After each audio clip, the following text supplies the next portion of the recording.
Comunidad Petróleo y Energía, ya anteriormente le habíamos estado dando seguimiento tanto en el Daily Energy como en distintas notas de nuestro sitio web sobre el derrame de hidrocarburos en el Golfo de México. Es por esto que hoy tenemos a un experto con nosotros, es columnista también de Petróleo y Energía y nos da mucho gusto poderlo entrevistar precisamente para que nos dé su opinión sobre este tema y sobre algo muy interesante que escribió esta semana en su columna. Así que le doy la bienvenida a Ramsés Pech, analista del sector energético y columnista de Petróleo y Energía. Bienvenido, Ramsés. Muchas gracias por la entrevista. Buenos días y gracias por la confianza y gracias por la mención de la parte de los 100 líderes. Les agradezco mucho esa distinción. No, al contrario, muchísimas gracias por formar parte de la comunidad Petróleo y Energía y te agradezco que nos des esta entrevista para algo muy interesante que planteaste justamente sobre el derrame que está ocurriendo en el Golfo de México. Y quisiera iniciar precisamente con esto que algo que tú mencionas a tu criterio precisamente.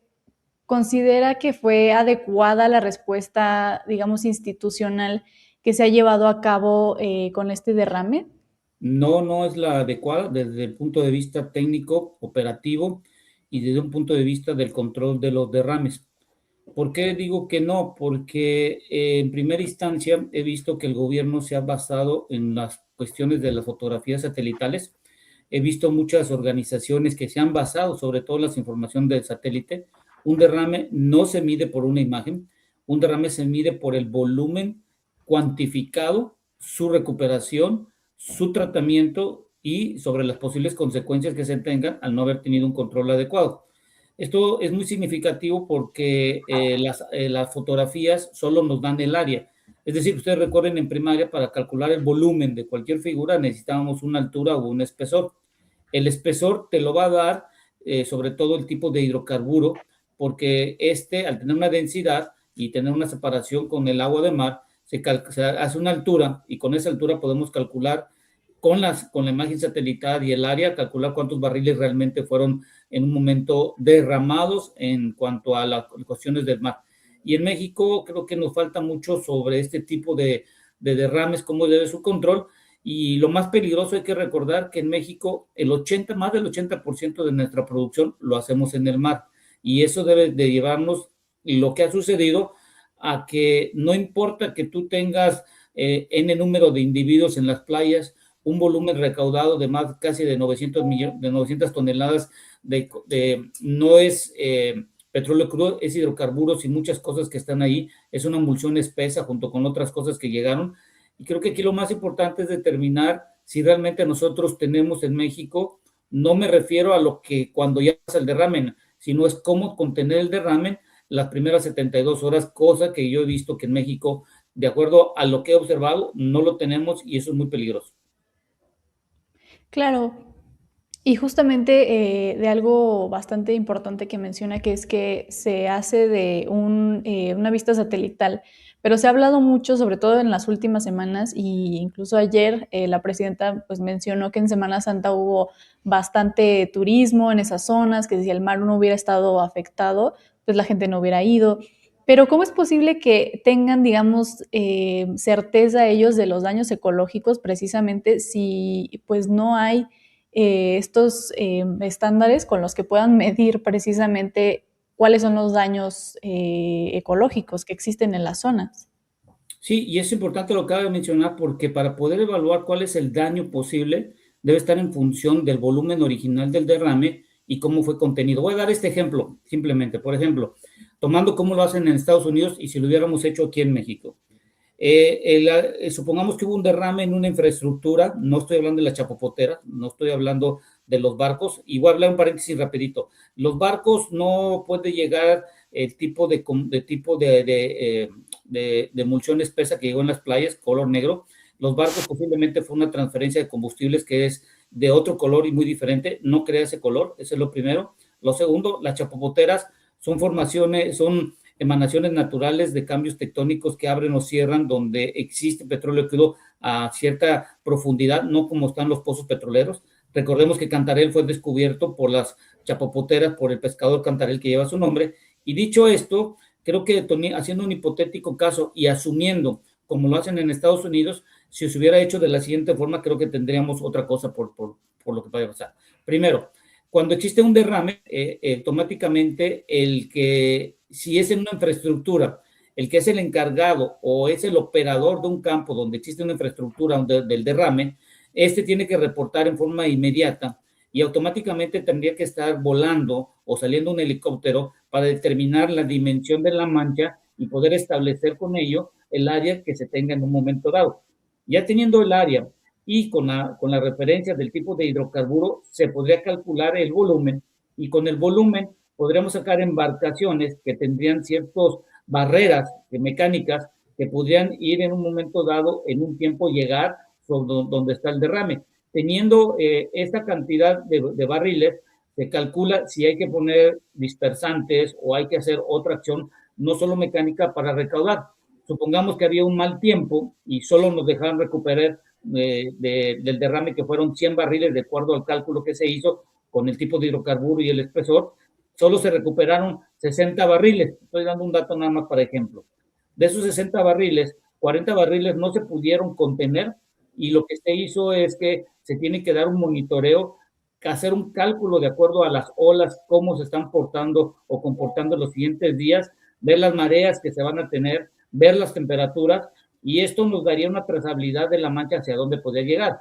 En un dado caso se podrían adicionar dispersantes o algunos microorganismos para que coman los hidrocarburos, y en el dado caso que no nos permitieran, que hubiera un mal tiempo y solo pudiéramos echar los dispersantes y solo llegaran a las playas 10 barriles, entonces podríamos decir el daño ecológico de acuerdo al volumen y del hidrocarburo, nos tardaríamos tantos meses porque ya sabemos el volumen y ya sabemos en dónde pudo haber llegado, a los arrecifes, a las playas, o se pudo haber dispersado o haber precipitado. Se pueden hacer muchas cosas.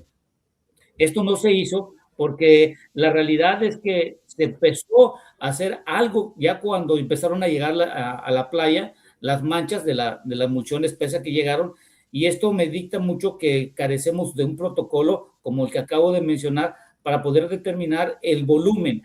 No debemos de olvidar que lo importante es cuánto recuperas del derrame que se tuvo en un momento dado. Justamente, para allá iba mi pregunta, sobre qué va a pasar cuando ocurran este tipo de accidentes futuros, ¿no? O sea, ¿qué es lo que hace falta, comparando a México con Estados Unidos, para que pudiéramos tener algún protocolo y operar lo más rápido posible? ¿Hace falta infraestructura, hace falta planeación o es un conjunto de todo, digamos? Nos falta, en Estados Unidos las compañías contratan a ciertas empresas que están las 24 horas del día en cualquier derrame. Si llega un derrame de combustible, hidrocarburo, cualquiera que esté en actividades, automáticamente estas son como un sistema de bomberos marítimos que llegan, se reporta por la guardia costera y determinan dónde está la mancha, cuánto es el volumen, sacan las unidades y todo eso. Eso no lo tenemos nosotros. Y esto es importante porque, por ejemplo, el costo, supongamos, de hacer la contención o la estabilización de un derrame, en el dado caso que no lo hiciéramos como nos pasó ahorita en este momento, en lo que estamos viendo en el arribo que se tienen de ciertas hidrocarburos que llegaron de emulsión espesa, puede costar toda esta actividad entre 20 y 30 veces más de lo que nos costó si hubiéramos hecho el control del derrame y su estabilización. Es más caro dejar que pase y que llegue y que arriben y que contaminen y que en transcurso del tiempo vaya pasando todo esto, va a ser más peligroso, y sobre todo los costos. Imagínense cuánto está costando las personas que están en todos los días, en los últimos 15, 20 días, es un salario que hay que pagar. Las herramientas, equipos, diésel, vuelos, viajes, fotografías, todo eso, ¿qué hubiera pasado? No nos hubiéramos ahorrado si hubiéramos hecho la contención desde un inicio. Y algo muy importante, ahorita que vamos a entrar en aguas profundas, en donde van a estar unas ciertas compañías, que es Pemex y otra compañía, y que estamos muy cerca de la frontera marítima con Estados Unidos. Imagínense algún derrame que pudiera ocurrir o ocurriera allá, más o menos tardaría una embarcación de llegar a donde va a estar entre unas 10, 16 y unas 20 horas. Imagínense si no tenemos nosotros un sistema de control y sobre todo de derrames y sobre todo la estabilización de estos. Claro. Y justo, bueno, tanto tiempo que han estado tardando, pero también qué riesgos implica, sobre todo, que no se tenga identificado del todo qué tipo de hidrocarburo es el que está derramado, porque pues ya hubo afectaciones en la flora, en la fauna, en la pesca de la zona, pero también se dijo que no era afectaciones por esto, que no era tan grave como se mencionaba, pero exactamente, pues, ¿qué riesgos conlleva todo esto? Obviamente, las afectaciones de flora y fauna principalmente, ¿no? Es que el error que se comete y se está cometiendo es que dicen que es un megaderrame, que es un derrame que afectó la flora y fauna, que hay ciertos animales, como lo hemos visto, y el mapa que existe, pero la realidad es que no sabemos el volumen original. Entonces, no podemos decir que es un megaderrame porque no sabemos el volumen original. ¿Cuánto fue? Para que sea un megaderrame se consideran más de 150,000 barriles, que pueda haber sido un derrame. ¿Cuánto fue el derrame que se tuvo? Bueno, tenemos fotografías en un periodo de tiempo, en febrero y en marzo, que dan unas áreas, y el hidrocarburo sí lo sabemos, porque sabemos qué producción se tiene, qué tipo de crudo. Es un crudo mayor de grado 22 y algunos hidrocarburos que son ligeros, más o menos entre 26 y 28 grados API, que más o menos son medianos ligeros. Entonces, si supusiéramos que fue una falla de la infraestructura, sobre todo en Cantarell, creo que se hubiera notado principalmente porque Cantarell hoy produce no más de 120,000 barriles diarios. Imagínense si hubiera habido un derrame de 100,000 barriles, estamos hablando casi más del 90% de la producción de Cantarell, o hubieran sido 20,000 o 10,000 barriles, se hubiera notado ese cambio, y creo que la responsabilidad está aquí en que posiblemente si fue en la infraestructura de una plataforma de producción, de un ducto o de un pozo que tuvo en la parte, en el lecho marino, o una fuga o algo por el estilo, pues sí hay información, hay datos que pueden estimar lo que pudo haber sucedido. Ahora, cuando nos dicen de las chapopoteras, bueno, también puede ser, pero no puede ser un volumen constante. No creo que las 24 horas y los 7 días esté mandando en forma natural chapopote. Eso lo veo muy complicado. Entonces, la otra hay que dejarlo muy en claro. Salieron por ahí versiones que fue huachicol porque picaron los ductos marinos. No, los ductos están a 70 metros, tienen sistemas aislantes muy diferentes que en tierra. Tienes que tener buzos, una tecnología muy diferente. No puede ser robo de combustible, de petróleo crudo en el mar, eso es imposible. Y la otra, que barcos fueron los que derramaron petróleo crudo. La única opción que tú tienes para cargar petróleo crudo es en Cayo Barcas, en la Monoboya, o en el puerto de Dos Bocas, donde llegan por medio de ductos la producción que se realiza en el litoral y en la zona de Campeche. Entonces, creo que debemos de entender este concepto, y hay que esperar, de acuerdo a lo que dijo el almirante en las declaraciones que dieron, que estaban haciendo investigaciones si era en la infraestructura, que si en el dado caso fue en la infraestructura, pues hay que sacar un nuevo modelo en donde no hagamos lo que estamos haciendo ahorita, esperar que llegue a las playas, y nos va a costar 30 veces más si hubiéramos invertido en contener el derrame. Claro, exactamente. Y justo derivando hacia lo ecológico, más que nada, digamos, el daño ya está hecho, pero ¿es posible que el ecosistema se recupere o es algo que ya es irreparable de alguna manera? Si sabemos el volumen, supongamos son 100 barriles, y en el ecosistema llegaron 10 barriles, hay que hacer una evaluación en función de lo que ya se recuperó en las playas. Supongamos esas 900 toneladas corresponden más o menos como unos 3,000, 4,000 barriles, pero no es petróleo crudo en su totalidad. Hay emulsión espesa que tiene agua por la acumulación que tuvo del hidrocarburo que viajó, y hay que hacer una discretización.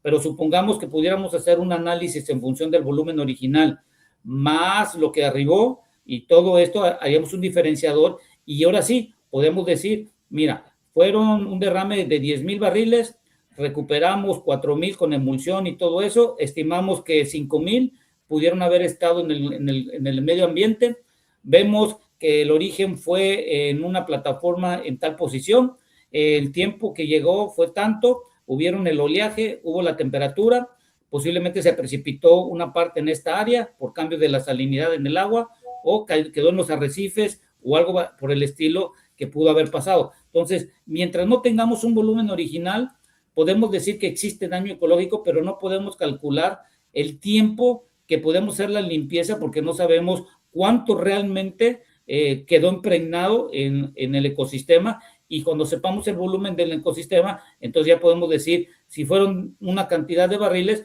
bueno, podemos hacer la limpieza, mejoramiento, tratamiento o limpieza de lo que se pudo haber contaminado en el medio ambiente.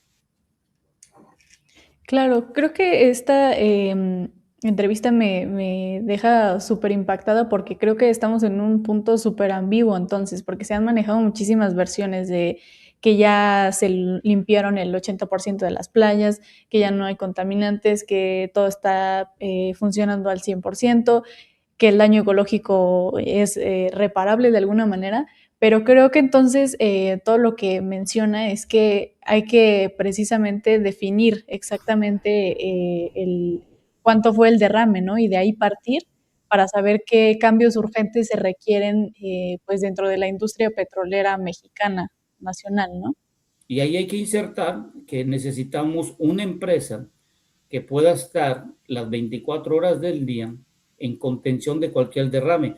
Llámese derrames de combustible, llámese derrame de cemento, llámese derrame de varitas, llámese derrame de algún fluido de perforación, llámese un derrame. Estamos en el mar y creo que es como el 80% de la producción de nuestro país está en el mar, pues estamos en un alto riesgo de tener problemas de contaminación. No por eso Estados Unidos, el 85% de su producción está en tierra. En tierra es un poquito más controlable, por así decirlo, el fenómeno de cualquier derrame de hidrocarburo. Y hay que entender que en este ecosistema y en esta industria del sector de hidrocarburos, derrames, contaminación y todo eso están día con día. Entonces aquí lo más importante hay que dejarlo bien en claro. Si no haces mantenimiento en tu infraestructura del sector de hidrocarburos, tienes problemas de fugas, porque manejas presiones, temperaturas, haces bombeos tanto de compresión de gas, haces bombeo de petróleo crudo y eso puede originar alguna fuga. Veámoslo en nuestra casa. Ponemos una manguera y no tienes el empaque muy bueno y lo conectas a la llave y ahí te estás enojando porque se está derramando el agua de la llave, pero si le cambias el empaque y haces el mantenimiento de acuerdo de tu llave de tu casa, pues ya no vas a tener esa fuga que te moleste y que te moja. Más o menos esta simbología, esta forma como lo estoy dando es en el sector de hidrocarburos. Y lo segundo, las personas que están, por ejemplo, en las plataformas de producción o en todo el sistema de hidrocarburos en el mar, necesitan las herramientas necesarias y se necesita dar un mantenimiento continuo porque acuérdense que la infraestructura está a la salinidad, tiene corrientes, está a temperaturas, está pues, expuesta a cambios del aire, en los nortes que entran, está expuesta a ciclones y todo eso en conjunto de la naturaleza, querramos o no, afecta. Y si tú no haces la inversión necesaria en la infraestructura, pues las personas que están ahí están en un continuo riesgo y creo que aquí lo más importante es establecer, tener un sistema de contención de 72 horas de los derrames, ver los mantenimientos continuos en la infraestructura de nuestro país porque dependemos el 80% de nuestra producción. Y tercero, tener y darle las herramientas necesarias a las empresas, ya sean de Pemex o que son contratadas por Pemex para hacer ciertos trabajos, a los operadores y trabajadores que están en estas áreas, que están a más de 50 o 70 kilómetros mar adentro, y eso pues es un gran problema de logística para poder llegar. Ok, pues definitivamente me ha parecido una entrevista súper interesante porque en diversos medios pues se comentan muchas versiones, ¿no? Pero creo que como menciona justamente, todo se reduce a un protocolo, tecnología mucho más avanzada para México y una inversión para poder atender este tipo de derrames porque van a seguir ocurriendo. O sea, no es algo que se va a detener, sino van a seguir ocurriendo y definir entonces pues la gravedad de este derrame que ni siquiera está definido al 100%, ¿no? Entonces, englobando todo esto, me gustaría para finalizar que nos dieras un mensaje como precisamente como analista, como experto, con el que te gustaría cerrar sobre esto que está ocurriendo en el Golfo de México. A ver, yo creo que lo más importante aquí es, cuando existe un derrame en el sector de hidrocarburos, no podemos, desde el punto de vista técnico, científico y operativo, basarnos en una imagen.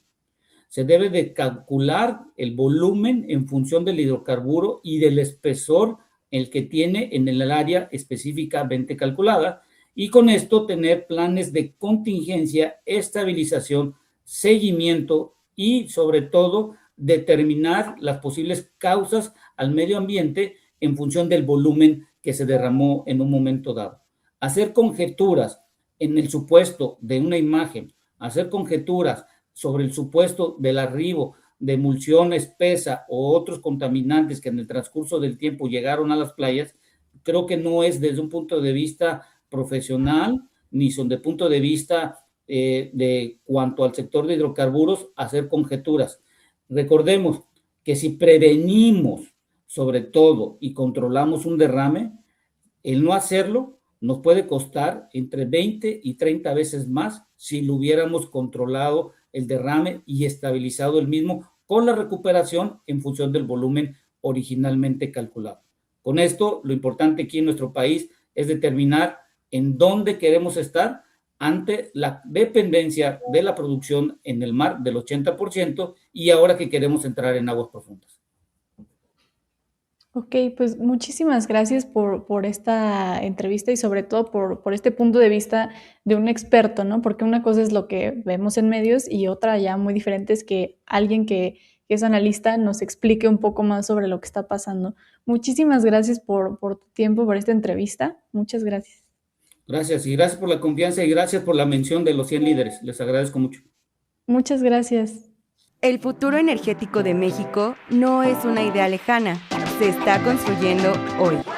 En esta edición especial de Petróleo y Energía, reunimos a 100 líderes del sector energía que están impulsando proyectos, decisiones estratégicas e innovación en toda la industria. Desde hidrocarburos y generación eléctrica hasta energías limpias, infraestructura y nuevas tecnologías. Una comunidad de líderes que comparten una visión clara, hacer del sector energético un motor de crecimiento, desarrollo y bienestar para México. Descubre quiénes están marcando la pauta en la industria. 100 líderes del sector energía, de Petróleo y Energía.